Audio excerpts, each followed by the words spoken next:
juda ko'pchiliklar qaynonam qo'ymaydi, uydagilar qo'ymaydi degan javob olamiz. Hozir meni yonimda ikkita Zolotoy qaynona o'tiribdi. Bittalari Toshkent shahridan, bittalari Samarqand shahridan. Toshkentdan va Samarqanddan Navoiyga ustozlarining ofis ochilishiga tashrif buyurganlar. Keliningizni ishlashiga qarshilik qilmaysizmi? Yo'q, qarshilik. Yaxshimi? Ishimiz Ishini yaxshi, ozoda. Har tomonlama sog'liqqa ham foydasi bor. Toshkentdan tashrif buyurganlar Navoiyga ofis ochildi. Ziyoni yo'q, xudo xolasa, foydasi bo'lsa bo'ladi, ziyoni yo'q. Inshaalloh. Hammaga nasib qilsin. Mana yana bitta Zolotoy qaynonamiz. Kelinlaringiz ishlashidan faxrlanasizmi? Faxrlanamiz, faxrlanamiz. Ana qarshilik qilmaysizmi? Ikkita kelinlarim ishlaydilar. Aha. Kelinlarimni yaxshi ko'raman. O'zimni ham qiziqishim bor. Kelinlarim tufayli o'zim ham qiziqib ichiga kirib ketganman. Mana men o'z bayramlarga yuribman.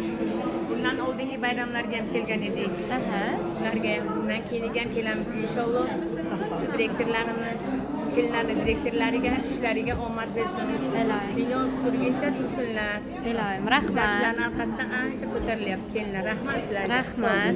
Ko'rib turganlaringizdek, hurmatli qaynonalar, bizning ishimizda hech qanaqa nojo'ya ta'siri yo'q, faqatgina foyda.